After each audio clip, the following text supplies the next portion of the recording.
Hey guys, it's good to be with you again today for another daily devotional as we are continuing through Hebrews. Today we're going to be looking at chapter 5, verses 5 through 10. And as we've been making our way through Hebrews, what I've done the last couple weeks, you've seen me talk about how the author has been comparing Jesus with different things, right? So the first two chapters, it was angels in the Torah. Chapters 3 and 4, it was Moses in the Promised Land. And now in chapters 5 and 6, the author is comparing Jesus to the priests and Melchizedek. Now, it's interesting because in the first part of chapter 5, the author is giving clarity and context to what it means to be a priest. Priests were called and chosen by God to act on behalf of men in relation to him.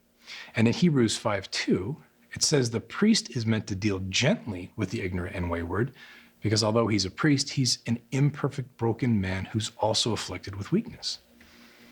And verse 4 tells us that no one takes the honor of being a priest, as it's only God who appoints men to this position.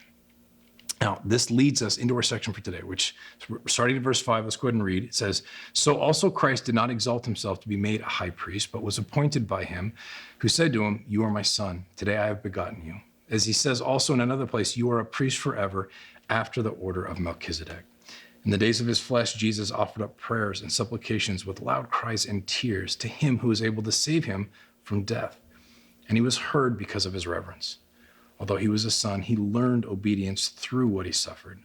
And being made perfect, he became the source of eternal salvation to all who obey him, being designated by God a high priest after the order of Melchizedek." Now, there's so much in these 6 verses that there's no way I can do it justice in 5 minutes. So what I decided to do was just focus in on one aspect that I think can hopefully be a great teaching moment for a subject that many believers find confusing. And that's the subject of Melchizedek. Now, I want us to first notice that in verse 5, we see the continuation of the fact that God appoints. Right? Jesus didn't exalt himself, but was appointed to be our high priest by God. And then it goes on to say that Jesus is a priest, our intercessor, forever, after the order of Melchizedek. This is actually mentioned twice in our section, that Jesus is a high priest after the order of Melchizedek. So who is Melchizedek?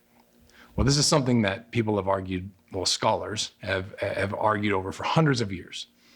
It was first thought that Melchizedek was a Christophany. And a Christophany just means a pre-incarnate appearance of Jesus. But the more scholars have studied who Melchizedek is, the more they believe this person was not a pre-incarnate appearance of Jesus. But Melchizedek was a real person that should be seen as a type of Christ. He's considered to be a model or pattern of the coming Messiah. Right? We know the coming Messiah was eternal and so many other things. So why would we say this? Well, in Genesis 14:18, it says that Melchizedek was both a king and a priest. He was the king of Salem, and he was also a priest of God.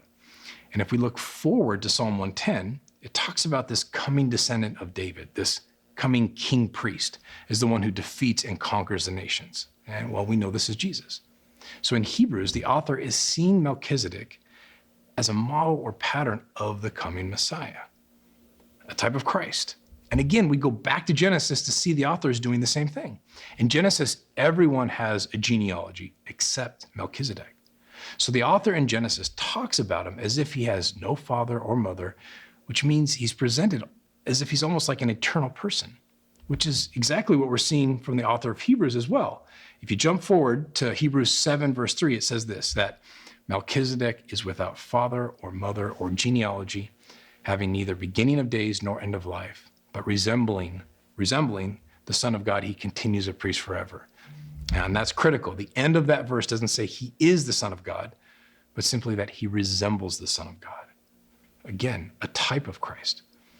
So hopefully this helps us to understand that Melchizedek is probably best understood not as an eternal person, not as a pre-incarnate appearance of Jesus, but someone who was a king and a priest that was pointing forward to the promised Messiah who was going to fulfill everything and become our final and ultimate prophet, priest, and king. And I always love that because that ultimate prophet, priest, and king is the fulfillment of all the shadows and types that we see in the Old Testament, pointing forward to the one that we now call king. All right.